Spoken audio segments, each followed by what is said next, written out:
next. Now, the fragile ceasefire between Israel and Iran appears to be holding this morning after the US president dug into both sides in what was an angry, sweary outburst. Donald Trump has arrived at the NATO summit in Europe, having warned Israel and Iran not to violate the truce any further. Deputy Prime Minister Richard Marles is at the gathering in the Netherlands. Let's bring in our correspondent Tim Sponston in Tel Aviv. The delicacy of the ceasefire between Israel and Iran has really prompted frustration. Tell us what's the latest there where you are? Well, of course, it's been a fairly whirlwind 24 hours to get to this point. Late last night, we saw Iran fire on US airbase in Qatar. Qatar and the United States were given a fair amount of heads up in this sort of orchestrated strike, and that really gave United States President Donald Trump a very clear off-ramp in this conflict, which it certainly did appear that he took. In the very early hours of this morning, local time, we heard news of this ceasefire being brokered. Now then, of course, countries did as they do. There were a lot of strikes right up in the lead up to that ceasefire.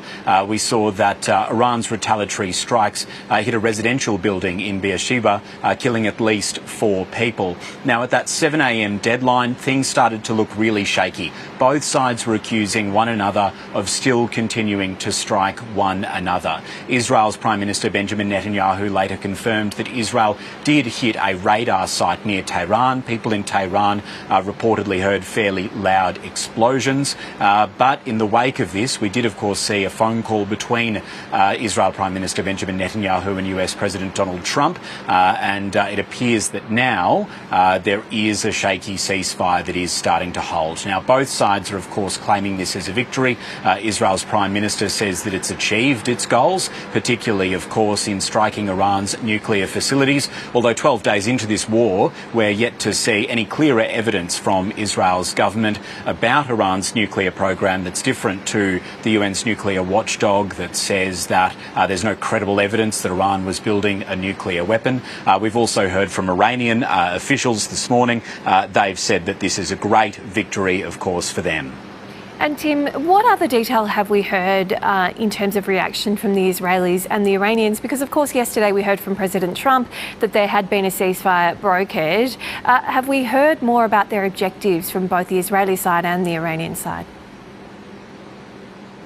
Yeah, well, of course, I mean, Israel launched this on what it effectively said, and its language developed into its 2 goals. I mean, firstly, of course, nuclear facilities and targeting Iran's nuclear program, and secondly, then taking out Iran's ballistic missile capability.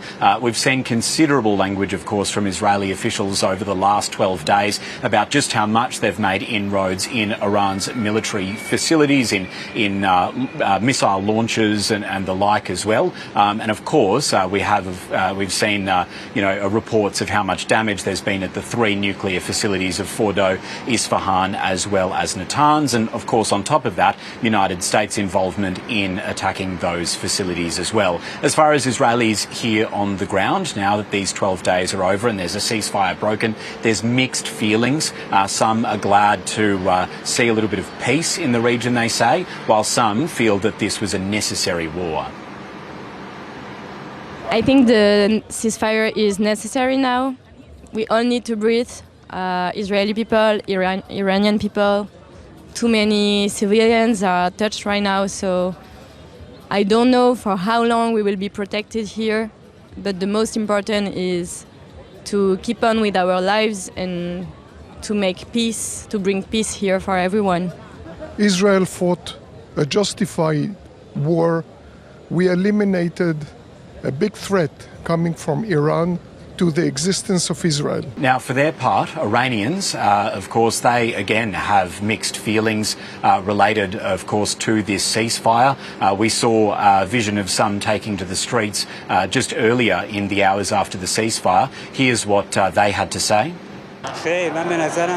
In my opinion, now that it has started, we must see it through to the end. There's no benefit in stopping now. Just like what happened in Gaza and Lebanon, Israel, America and Trump himself cannot be trusted at all. The ones you killed, the Iranian elites, Iran will avenge them. One day they will be avenged. You will be caught off guard. We will catch you off guard. Be sure of that.